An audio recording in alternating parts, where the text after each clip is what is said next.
tafadhali turudi nyuma kidogo. Au ukisikia sauti naomba tafadhali turudi nyuma kidogo. Reverend Tino ndiye atatufungulia na maombi, lakini naomba tafadhali turudi nyuma. Tafadhalini. Yes.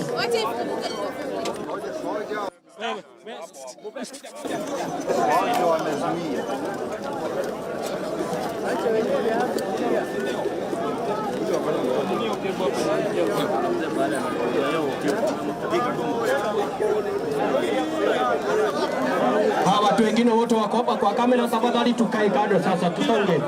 Patiwa na kamera kidogo nafasi tafadhalini. Tumesema tusonge kidogo, turudi ndio tupatia na kamera wako ready hapa tafadhali. Watu wengine wote warudi kando tafadhali.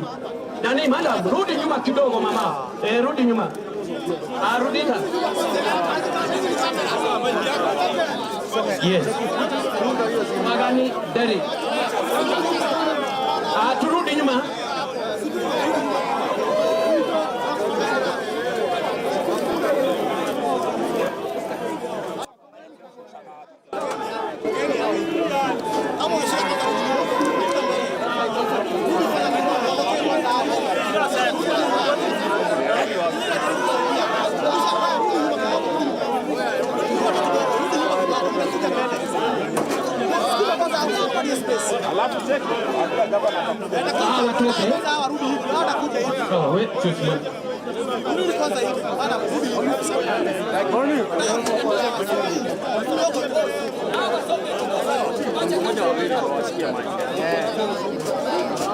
Okay, wacha nipatie Reverend Tino ndio ere atufungulie na maombi. Karibu. Tutulie tafadhali, tutulie tafadhali. Tutulie tafadhali, tuko kwa uwepo ya Mungu. Tutulie tafadhali, tutulie tafadhali.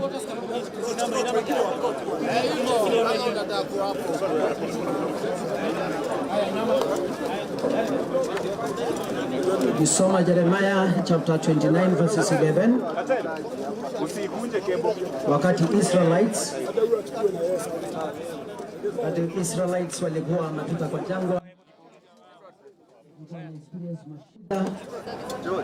Mungu akawaambia in Jeremiah 29:11 that I have plans for you.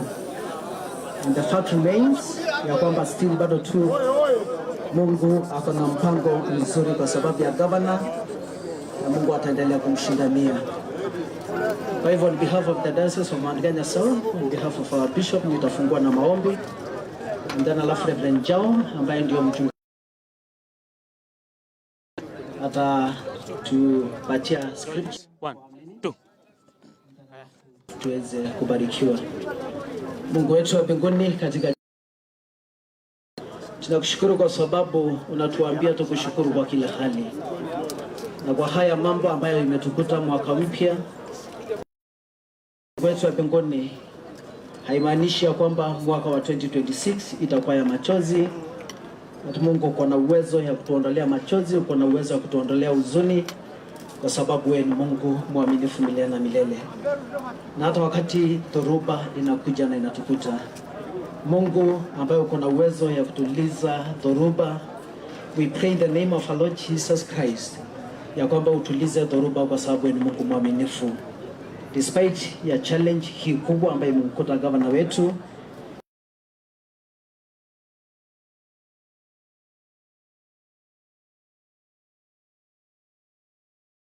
watu wamekuja. Asante kwa sababu ya wachungaji, mabishops. Asante kwa sababu ya watu wote wamekuja kusimama pamoja na yeye, because ni mtumishi wako na amesimama na kanisa for a long period of time.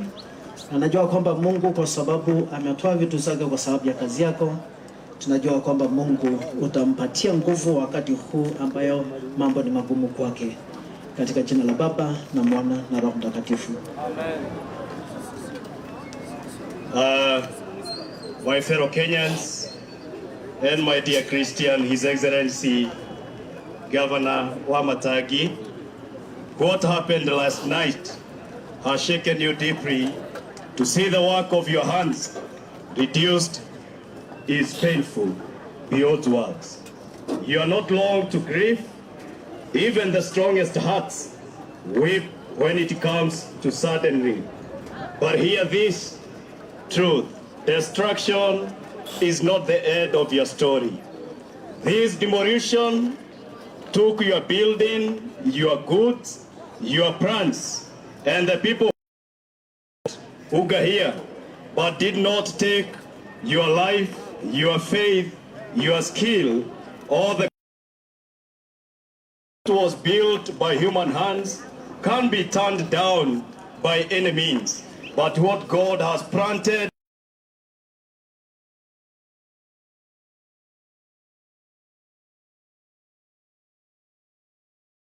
he may fall, he shall not be cast down, for the Lord upholds him.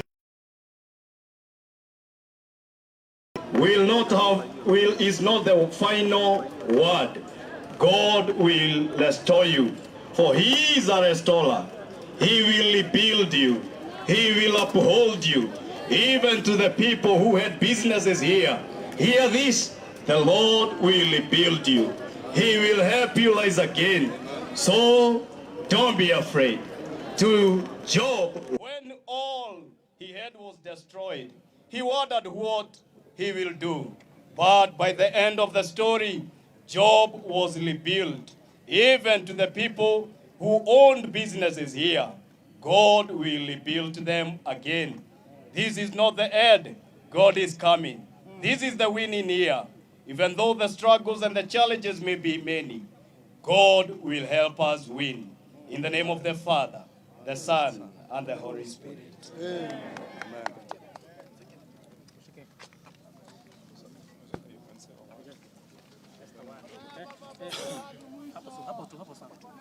Thank you, Your Excellency, the clergy, na wale wote ambao wamekuja kwa sababu ya kushuhudia mambo haya ya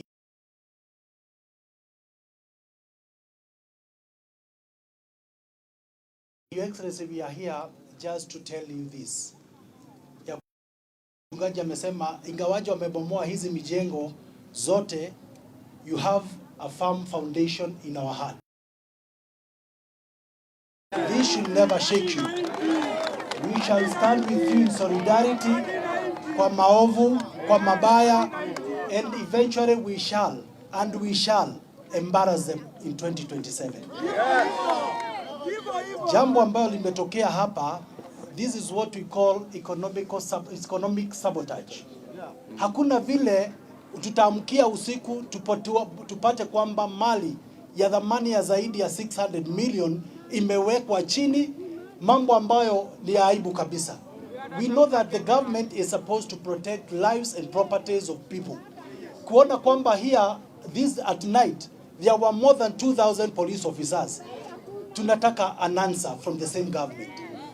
Na jambo ambalo tumehuzunika zaidi, and this one I will say, bila uoga, kwa sababu we have photos ya kwamba no other man other than the Minister for Interior, he was the one who was supervising this thing.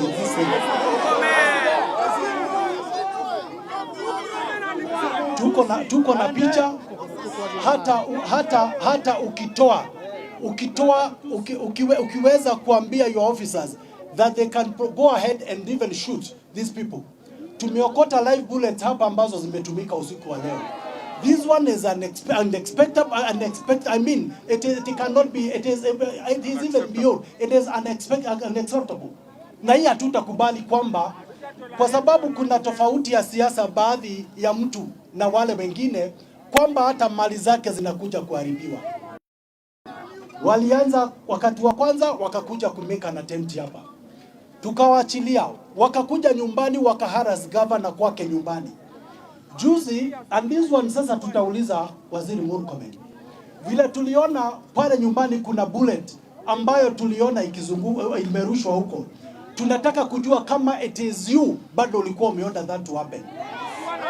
Kwa sababu it cannot be a coincidence ya kwamba wewe mwenyewe ndio umekuja supervision hapa na bado kulikuwa na risasi tulipata nyumbani na hatukuwahi pata an answer today. Tunasema governor wetu aachwe afanye kazi yake. Governor Wamatangi must be respected. He has the will of the people that prevailed in 2022 shall again prevail in 2027. And we shall give him another term. Wapende wasipende. Gavana, sasa pahali tumefika, tunakuambia 2027 hata usiweke posta. Tayari kiti ya gavana uko nayo. Just concentrate kwa kufanyia wanakiambu kazi. Zile hospitali umejenga, zile mashule umejenga, na zile barabara na mataa unaendelea kuwekea watu wa Kiambu. They are enough. Hata usiweke hata posta. Tumekubaliana hivyo watu wa Kiambu. Lakini tuseme hivi. We demand answers. We demand answers from none other than Murkomen himself. And we are not mincing words. Today while we are here, we are calling upon the president to sack this man, or he is supposed to resign. Hakuna vile waziri mwenye amepewa jukumu ya kuchunga mali ya umma, yeye ndiye anakuja kuharibu hiyo mali. We are calling upon him to resign. Na kama hata resign, avutwe kazi hiyo. Ama namna gani?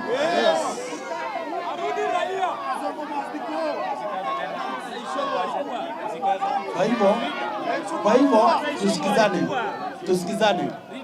Hii wamefanya.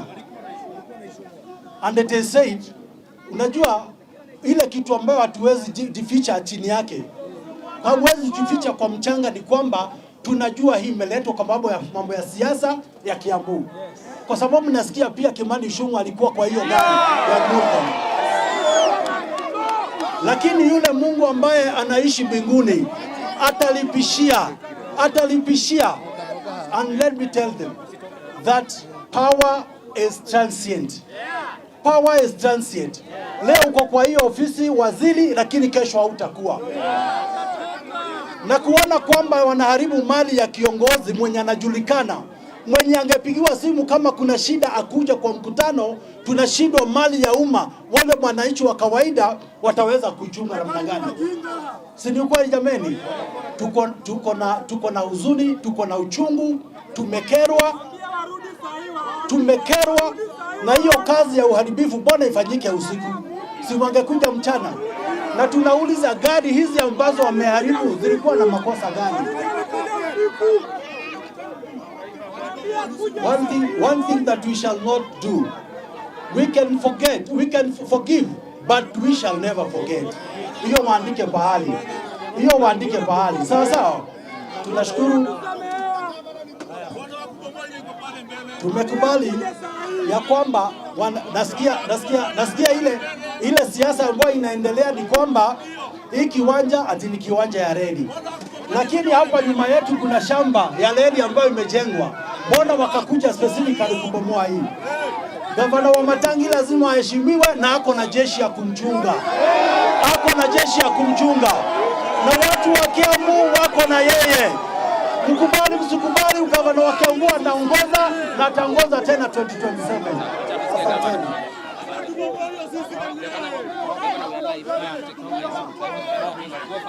Nani? Sababu iko live, akate tu mara moja. Iko live. Kuja. One time. Boro. Asante sana. Hapo sana. Wana Kiambu hoye. Roho ndio hiyo. Kazi ndio hiyo. Huyu gavana tunampenda ama hatumpendi? Mimi nataka niseme jambo moja. Wana Kiambu hoye. Mimi nataka niangalie hizi kamera na niulize Mheshimiwa Rais, je, hii ndio Singapore unatengeneza? Hii ndio Singapore tunatengenezewa? Na mimi nataka niulize, hii ni madharau ama sio madharau? Hii ni madharau ama sio madharau? Your Excellency Governor, wacha niseme hivi. Itafika pahali sasa hata sisi tuseme kile tunataka kusema. Niguo kana tiguo. Turaiga riri niriteire ngu. Governor Kimani wa Matangi, hawa watu wamekuhangaisha kutoka siku yako ya kwanza. Lakini sasa pale tumefika, hii sasa sio mchezo tena, lakini hii ni madharau. Niguo kana tiguo. Hii ni pesa imeharibiwa ama sio pesa? ya mwisho nataka niambie Kimani Ichung'wah, hii kamera ikiniangalia. Kimani Ichung'wah, wewe Kimani Ichung'wah, wewe Kimani Ichung'wah. Kimani Ichung'wah, tulikuwa tumekupea heshima sana, lakini sasa pale umefika, hata wewe tunataka kukuambia Kiambu sio ya mama yako. Kweli ama sio ukweli? Kweli ama sio ukweli? Na kwa sababu sisi hatutaki kuchukua sheria mikononi, hata wewe uko na vitu zako ambazo unataka serikali ilinde, hata wewe ulinde vitu za watu wengine. Kweli ama sio kweli? Ya mwisho kabisa, Governor, usikuwe na wasiwasi. Wacha wa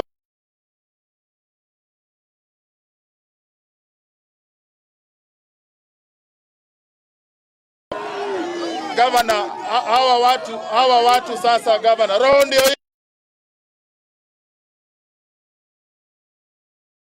wanakutoa kutoka kazi unafanya Kiambu, sasa wanakuleta hapa Nairobi. Sisi tunataka kidogo niguokana tiguo, na sisi tunakuambia Kiambu yote tunakupenda, na huyo Governor mnataka hatoshi mboga, si ni kweli? Tunasema hatoshi mboga. Sisi ni watu wa Governor Kimani Wamataa. Roho ndio hiyo, roho ndio hiyo. Asante.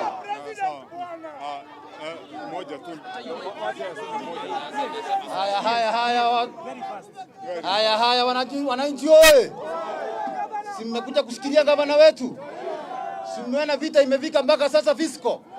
Juzi kuliwekwa risasi kule kwake nyumbani, tukanyamaza. Wewe waziri wa usalama, tunataka kujua hii katiba ya Kenya tulipitisha ni kwa nini haifuatwi? Watu wanakuja kuharibiwa mali ambaye wanalipa mpaka kodi na wanatafuta pesa sao. Hii mali tumekuja hapa leo tunashindwa. Tuko na kutonda ile inasimamia Wanakenya wote na wamepomoa wakiwa na hiyo kutonda. Kwa hivyo tunarani hii kitendo na tuwaambia waondoe siasa kwa Gavana Wamatangi. Ile kazi amefanya ndio hiyo. Roho ndio hiyo. Asanteni sana.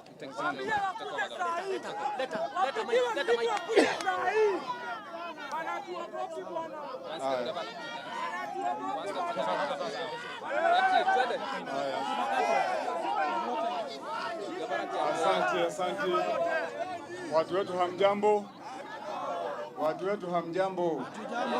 Hamjambo. Bado mko na roho. Na mnasema roho ndio hiyo. Hata ikiwa vile ilivyo. Niseme tu kwa ufupi, kwa vile Mungu habagui. Na Mungu ndiye anajua njia ya kila mtu, na yeye ndiye hupeana baraka. Mimi niwaambie ambao wanataka kujua kwa ufupi, mimi nilianza kazi hapa 1994 nikiwa kijana mdogo. Nilikuwa ninauzanga mandazi na chai ng'ambo hiyo. Nikakuja hapa nikaanza kuosha magari. Baada ya kuosha magari nikapanda ngazi kidogo nikaanza kuuza hayo magari. Baada ya kuuza magari sasa ndio biashara, bado nikaanza mambo ya transport. Nimejilelea hapa kutoka kijana, na wakati nilikuja hapa nilienda mpaka kule kwa watu ya reli. Nikachukua lease ya 65 na ninalipanga kila mwezi tunalipa. Lakini haya ambayo yametokea leo ni mipango ya siasa. And I'm asking myself, when will this political persecution end for me? Kwangu kama gavana wa Kiambu, hii mateso ya kisiasa itaisha ama itafika wapi? Kwa vile hapa mimi hapa nimeajiri vijana wengi sana hiyo miaka yote. Kutoka wakati hapa mimi ndio niende kufanya kazi Kiambu kama gavana. Baada ya hiyo hapa kuna wanabiashara wengi, na nataka niseme kwa wanabiashara ambao wameharibiwa mali yao usiku, niwaambieni pole sana. Waliniamini na wakatuamini, wakakuja wakaweka tu biashara yao ndogo ndogo, watu ya M-Pesa, kuna watu wa kuuza chakula kidogo pale, kuna mtu alikuwa na kahoteli, watu ya kinyozi, wote imebomolewa usiku wa leo. Na mimi nasema poleni kwa hawa. Niseme kwa vile mimi namwamini Mwenyezi Mungu. ya kwamba vile wachungaji wetu hapa wamesema, najua wamenifanyia haya, lakini mikono bado niko naye. Wamenifanyia haya, lakini akili bado niko naye. Na nyinyi wote mnajua, watu wa hapa Nairobi, watu wa Kenya mzima wamekuwa wanaona, watu wa Kiambu wamekuwa wanaona. Gavana wa Matangi, mimi nilisema ile kitu nataka kufanya ni kazi, mambo ya siasa sitaki. Na ndio nikafanya hiyo kazi yote ambayo mnasikia Kiambu tunajivunia sasa tumefanya. Kujenga mahospitali zaidi ya 26, kujenga mashule ya watoto zaidi ya 512, kuweka mataa karibu 1024 za sola, kuhakikisha ya kwamba kule tumejenga masoko. Sasa masoko 12 imejengwa na kaunti, na tumetengeneza sasa, tuko kwa mfumo wa kutengeneza mabarabara. Hayo mambo yakitokea kule, ndio mnasikia sisi tunasema Kiambu kazi ndiyo hiyo na roho ndiyo hiyo. Sasa usiku vile nyinyi mnaona imekuwa sasa ni siku 5 mfululizo. Kila siku tunasikia wakisemekana Wamatangi ujichunge, kuna watu wanakuja kukubomolea usiku. Na mimi nikasema wacha watu wangu wenye walikuwa hapa kazini wajihadhari, lakini kwa bahati mbaya wamebomolewa. Hizi risasi mnaona hapa, hizi risasi hizi zimepigwa hapa usiku zikiwa live. Na sasa swali langu ni kwamba nyinyi mnasikia, mnajua kuna Sunday nililalamika nikasema kuna risasi imepigwa nyumbani kwangu. Jana nilijikaza nikasema hata kama mali inaharibiwa sitafika hapa, kwa vile sijui kama hizi risasi zilikuwa zimewekwa zinilenge mimi mwenyewe wakati wa giza. Lakini nasema mimi hayo yote wamenitendea, hayo yote, hiyo hasara yote ya hii mikono yangu karibu miaka 40 nitawaachia Mwenyezi Mungu. Nitawaachia Mwenyezi Mungu. Naweza kukuwa na nguvu ya kupigana na vigogo, naweza kukuwa na nguvu hiyo, kukosa kuwa na hizo nguvu nyingine, lakini Mwenyezi Mungu ako na nguvu. Na yeye ndiye alinifikisha mahali nimefika nikiwa mtoto ambaye ni mtoto wa single mother ambaye hata hana baba saizi na mama alikufa. Na nikang'ang'ana mpaka mahali nimefika na kulea familia yangu ya watoto wengine 5. Mimi nikiwa mtoto wa kwanza. Kutoka kuuza mandazi mpaka mahali tumefika ni Mwenyezi Mungu. Na atatupeleka mbali hata kutoka hapa. Na kwa hivyo sisi hatuna wasiwasi, tunajua ya kwamba haya yametendwa. Mumeona mpaka magari hapa, magari ambazo vijana wanafanya kazi nazo, gari ya kuokota takataka, kuna gari zingine za customer ya kuosha. Hiyo gari iko hapo, ni gari hata ya mama. Ilipatikana hapo ya bibi yangu, ndio hiyo mnaona imepigwa hapo ya white, imepigwa kabisa na excavator. Mpaka ikawekelewa gari nyingine. Lakini sio neno, kwa mkono wa Mungu ziko nyingi. Zitakuja zingine kwa vile Mungu ndiye huzipeana. Na niseme kwa ufupi,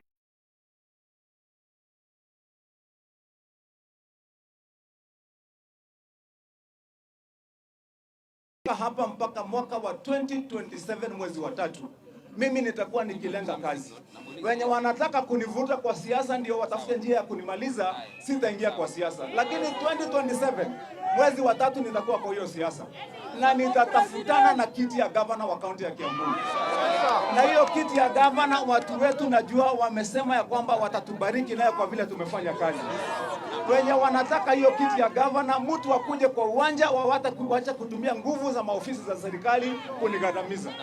Kuna watu wanaingia kwa maofisi ya serikali kusawishi wenye wako huko waje ndio waniharibie, na wakuje ndio wanibomolee, na hata wanitafutie njia za maisha yangu kunimalizia maisha. Nasema washindwe kabisa, na Mungu wako na sisi. Ama namna gani jameni? So tumetamilisha. I want to say gentlemen and ladies wenye wamekuwa hapa, because I know most people are watching, the others who may want to see. This is an act of cowardice. Kwa vile mimi I am non-political, I am a development person. This is intended to silence me and to remove me from my development agenda, so that I can become just like anybody else who has no name. But I have made a decision that I'm going to work for the people of Kiambu completely without a single word of politics until 2027. But that does not mean that I will not run for governor. I will be the governor of Kiambu, God willing. And the people of Kiambu have decided that because of the work that you are doing, they are going to give us this seat back. Na kwa hivyo mtupate Nairobi, mtutafute wapi, sisi tutahakikisha kwamba kazi yetu ndio itaongea. Mikono hamutatukata. Our vehicles you have demolished, you have destroyed even my wife's car, you have destroyed even my business vehicles here, you've destroyed other small businesses for other people. Tafadhali, I want to tell you that you have not cut our hands. We will work. Na kwa hivyo swali moja tu.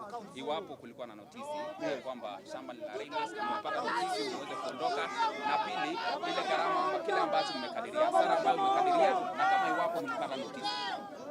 Niseme ya kwamba kwa hiyo swali yenye imeulizwa hapa, kwa hii mahali there was never even one single day a notice. Even one time hakuna notice, na kama mtu ako naye asembe ako naye. Sisi tuko na, hata wakati walijaribu kutupisha mara 3, huyu ndiye wakili wetu na huyu ni wakili wetu, na wako na hizi court orders hapa. Hii wakili unaweza shika na wewe uko na hii nyingine. Tuko na court orders which was signed wakati tulisikia wanatutishia, wanakuja usiku. Wamekuja karibu mara 5 mfululizo, lakini jana wamekuja mpaka kupiga risasi, kupiga mpaka live, kupiga mpaka tear gas, ndio wafaulu kwa ile kitu yenye walikuwa wanakuja kufanya. Lakini as I have said, and our lawyer will say, but for me as Kimani Wamatangi, I believe in the Almighty God. Na nimewaambia ya kwamba he will fight for me and he will fight for us and we shall succeed. Hata mkitupiga vita ngani, Mungu hapo. Wakili yako hapa anaweza kusema moja, ndio watu nilimpatia wakili. Roho ndio hiyo. Roho ndio hiyo. Hebu tuone wanasema roho ndio hiyo. Usema kazi ndio hiyo na roho ndio hiyo. Haya, tuende kazi wakili, nataka tuone kuhusiana na mambo ya notice na mambo ya kotini kama mmoja. Habari zenu? Kitambulisho pia ifanye. Weka on hiyo nyingine. Ni sawa tu. Habari zenu. Kwa majina naitwa Duncan Okach. Mimi na mwenzangu my senior Mr. Ligunya tulipatiwa instructions, si na governor pekee, ila wale ambao wanafanya biashara hapa. Na wakati ambapo walituambia, walisema kuna ile tetesi ambayo ni kama watu wanataka kuwaingilia. Tuliangalia tukasema hakuna notisi. Kisheria lazima upatiwe notisi. Na hata kama hawakupatiana notisi, tuliweza kwenda kotini. Na hii koti ilipatiana amri yake mwaka wa 2019. Na ikasema kitu chochote hapa kisiguzwe. Na kwa hakika wakati hii serikali ilikuwa inachukua ushukani 2022, sisi kama mawakili tulifurahi sana. Kwa sababu hii serikali ilikuwa tumeambiwa ya kwamba ni inachukuliwa na wale watu ambao walikuwa wamenyanyaswa. Na wakakuja wakasema hawatanyanyasa mtu. Hii serikali ilikuja ikatuambia ya kwamba wanaomba Mungu huyu mmoja mwenye nyinyi mnaomba. Kwa hivyo wanasikia uchungu hii moja yenye mmesikia leo. Na tuliambiwa kama mawakili, mambo ya kutoheshimu amri za koti imekwisha. Na siku hiyo hiyo rais wetu alipoapishwa alienda na hata akatia sahihi, akaweza kuweka majaji siku hiyo hiyo, na akasema koti lazima iheshimike. Kwa hivyo hata wakati tulipata hizi orders za koti, tulishtuka wakati ambapo bado tunaona walikuwa wanazunguka hapa wanataka kubomoa. Tukaenda tena hapo jana asubuhi, koti iliweza kutoa order nyingine, na ikatoa wakati ambapo mawakili wa Railways walikuwa, mawakili wa polisi walikuwa, na wakaambiwa wamepatiwa order ya kwamba si hata ati wasibomoe, wasikaribie hapa, wasisumbue mtu yote anakuja hapa. Kwa nini? Kwa sababu ukikuja kubomoa hivyo, haubomoi kwa sababu ya gavana. Hata gavana si ati anafaidika sana na hii. Ni wale watu ambao leo hawatakuwa na pesa, hawatakuwa na unga. Na ndiposa sisi kama mawakili tulienda kotini kutetea hao. Na ndiposa tuko na uchungu sana wakati ambapo tumebaki na makaratasi.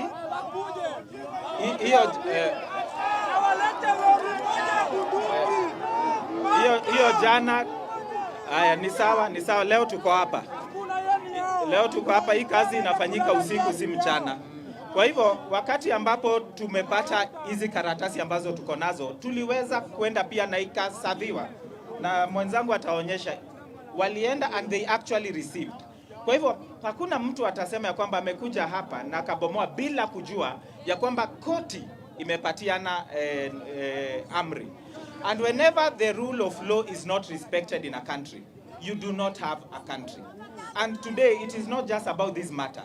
Kama wanaweza bomolea gavana ambaye ako kiti sahi, je, wewe ukiukuja hata kwetu tukue na orders hata 10, itakuwa ya kazi gani? Kwa nini basi tuwe na majaji ambapo leo tunafanya interviews za kuweka majaji kotini na tuwalipe mamilioni ya fedha kama kazi yao haiheshimiki? Kama ingekuwa kuheshimu katiba, hata rais mwenyewe hangekuwa kwa kiti, kwa sababu alishinda akiwa opposition na akakuja kwa sababu ya ile heshima ya sheria na katiba yetu. Kwa hivyo wakati katiba inakiukwa ni jambo mbaya sana. Kwa hivyo wakati huu sisi tutafanya ile ambayo tunafaa kufanya, tutaenda kotini, tutapeleka malalamiko, koti itatoa oda yake, tutangoja pia tuone kama wataheshimu ama wataheshimu. Lakini kuteseka ni kwa wacha Ligunya aseme moja tu kwa kizungu. Just one opportunity I think ile kitu ambayo tungetaka kuweka wazi na dhahiri ni ya kwamba jana asubuhi Relius walikuwa na sisi kotini na magistrate akapatiana order ya kusema wasiingie hapa na wasibomoe chochote. Saa 9 jana wote walikuwa wamesaviwa, hadi OCPD wa Railways wote walikuwa served. Kwa hivyo kuja kwao jana usiku was an act of impunity. Completely wanasema koti haijali na hata yale ambayo inasemwa haijalishi chochote. So what was done was illegal and we shall be moving. We equally serve the Attorney General and will be citing every one of them ili wakuje na waseme ni kwa nini walifanya ambayo koti ukimesema isifanyike. Tuambie majina yako tafadhali. Ligunya Stephen. Asante. Wacha niseme moja ya mwisho tu. Kwa vile ni muhimu watu waelewe ile safari ambaye, na nasikia vijana wengine hapa wenye tumesaidia hapa kupata kazi. Hapa kuna kujanga vijana zaidi ya 40 kila siku wakikaa hapa kutafuta kazi na wanapata kazi. Kuna kuanga wasichana wengine hapa wanafanya kazi huko kwa hizo tu salon, wengine ni waiters, wengine wote hawana kazi. Hii safari itakwisha vile nimesema kwa mapenzi yake Mwenyezi Mungu, na itaisha vizuri kwa vile Mungu ako upande. Ile mbio mimi nimepelekwa, na nimesema niseme hivyo kwa vile mtu asione kama hii masaibu imeanzisha hapa.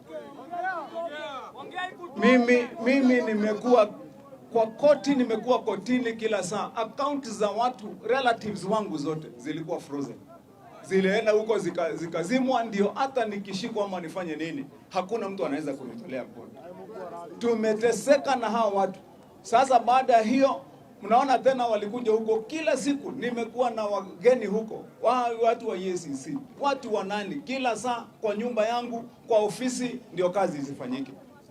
Baada ya hiyo tena mambo ya mateso ya siasa, mtu ambaye anafuata, na siku hizi kila mtu anaona, nikienda hata kwa mikutano watu wanaletwa wa kunipigia kelele, na ndio ikae kama mimi sina namna kwenye ground.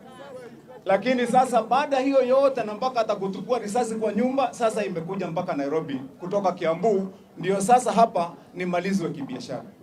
Nasema haitawezekana kwa vile Mungu wako juu, na Mungu tutafaulu kwa vile Mungu wako na sisi. Nataka niwashukuru nyinyi wote, watu wa Nairobi, watu wa Kiambu, watu wa Kenya wote ambao wametembea hapa. Nishukuru wachungaji wetu hapa ni wengi ambao wamekuja kuomba na sisi. Niseme asante kwa mawakili wetu, kwa waheshimiwa ambao wanajua tunafanya kazi kwa bidii kule kaunti ya Kiambu ambao tuko nao. Niseme pia hata nyinyi asanteni, na tutafaulu. Mungu wako na sisi, na msiwe na wasiwasi. Nasema asanteni jamani. Hasara ambayo umekadiria the value of this property. Na hapa kuna pesa nyingi ambazo kwa hizo, kama ni wewe ungekuwa unafanya kazi hapa miaka 40 years, na hawa watu wengi wote, hiyo total 40 years, ungekuwa umeweka pesa ngapi hapa? Ukiangalia magari imebomolewa, ingine ilikuwa inapigwa ni kama magari imekosea mtu usiku, mliangalia ilikuwa inainuliwa juu na kutupwa kando. Ile hasara iko hapa ni ya mamilioni na mamilioni ya pesa. Lakini ile kitu mimi nimesema, na vile wakili amesema, nataka nijibu ya kwamba kama hatutapata haki, ya kwamba sisi tulikuwa na court order, mimi nitakuja hapa, hawa wachungaji wakinilete, nimefanya kazi miaka 40, kwa siku 40 nitakaa hapa kwa hii mabati yenye wamenibomolea kazi yangu 40 days, na nitafast bila hata kukunywa maji, nikikaa hapo mchana na usiku mpaka jawabu na jibu itoke ya kwa nini mimi ninakuja kuteswa, ni makosa gani nimefanya. Kama sitambua ni makosa gani, basi nyinyi mtakuja kunitoa hapo. Kama jibu haitakuja, nitapanda hapo juu, nitakaa hapo mchana na usiku for 40 days fasting until the truth and until justice is done to me. I want to know what is this that I have done, what is it, ni kitu gani nimefanya ya kwamba hata kwa nyumba yangu siwezi kukaa na amani, kazini siwezi kwenda na amani. Sasa mpaka hata hapa kazi Nairobi siwezi kukuja na amani, siwezi hata kwenda kwa mikutano zangu, kazi siwezi fanya. Ni makosa gani jameni nimefanya ambaye kila saa lazima niandamwe? What is it? Yeah. Thank you, sir.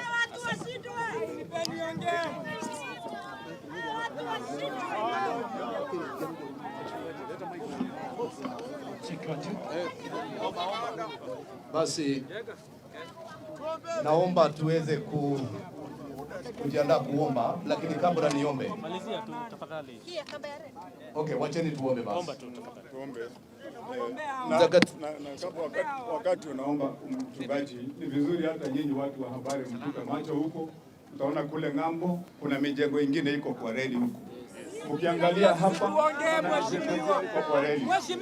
Ukiangalia hata huko nyuma kuna mijengo ingine iko kwa reli. Haijaguswa. Ile imeguswa ni ya Kimani wa Matangi. Hiyo ndio iko na makosa. Kwa nini? Kama muungano wa wachungaji, na ningependa niongee hiki kitu moja. Tulikuwa na speech ya pamoja kwa niaba ya wachungaji wote wa Kiambu. Mimi naongoza mlengo wa makanisa mbalimbali, tumekuja pamoja kama wachungaji pale Kiambu, na sisi tumesimama kwa haki na kiongozi wetu gavana. Ni kinyume na katiba yetu na sheria mtu kuingilia mali ya kiongozi yoyote ama mwananchi yoyote bila kufuata sheria. Na tunataka kutangaza hapa kama wahubiri, sisi tumepewa nguvu na Mwenyezi Mungu na tuna mamlaka, tunafanyanga kazi nayo kutoka juu. Waliofanya uhaini huu, hata kama uliundwa usiku, Mungu huyu aliye juu anaitwa mwenye haki, na haki hiyo ataipigania from here. Hatuwezi tukaruhusu kuona ya kwamba sio Kiambu peke yake, taifa la Kenya popote, mali ya kiongozi yoyote ambaye alichaguliwa kama yule mwingine ikidhulumiwa, hata ya mwananchi. Hii mali imedhulumiwa hapa, ni wananchi walikuwa wanafanya kazi nayo. Kwa hivyo kuanzia sasa, kando na kuwa justice itatafutwa kotini, wahubiri pia tumekubaliana, tunaingia kwa magoti na tunaita Mungu mwenye haki, mwenye mali ya mwenye haki ambayo imeumia, na Mungu hujibu na moto. Tunaamini Mungu wetu anaenda kupigana vita yake mwenyewe. Naomba zote tuinue mikono tuombe. Baba Mwenyezi, kama vile uishivyo milele, tunakushukuru Bwana, ni kwa sababu tumekuja hapa kama watumishi wako. Tumekuja hapa kama wananchi na viongozi mbalimbali kuungana pamoja na kiongozi wetu His Excellency Governor Daktari Paul Kimani wa Matangi. Mali hii ambayo Bwana ulimpa Baba Mungu, wewe ndiye mwenye mali, wewe ndiye hupeana hata dhahabu. Baba Mungu, tunatangaza mahali hapa haki yako ikatendeke. Tuwatangaza vita hii Bwana sio ya gavana wetu. Hii gavana tunatangaza ni vita yake Bwana. Na tunatangaza ya kwamba Bwana, kama vile uishivyo milele, ya kwamba hii vita Bwana wa majeshi inaenda kuleta anga ya uwiano na ushindi katika anga ya kiongozi wetu gavana, katika jina la Yesu Kristo.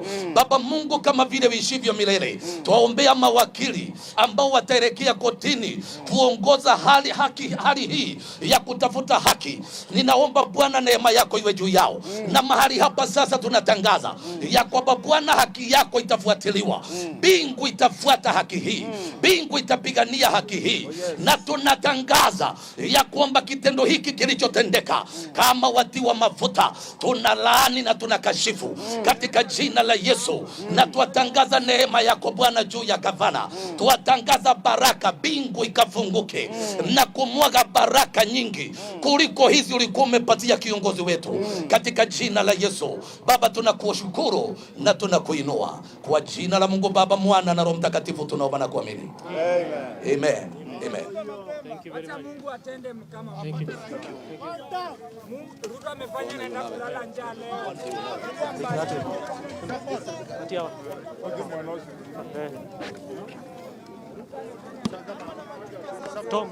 Tom.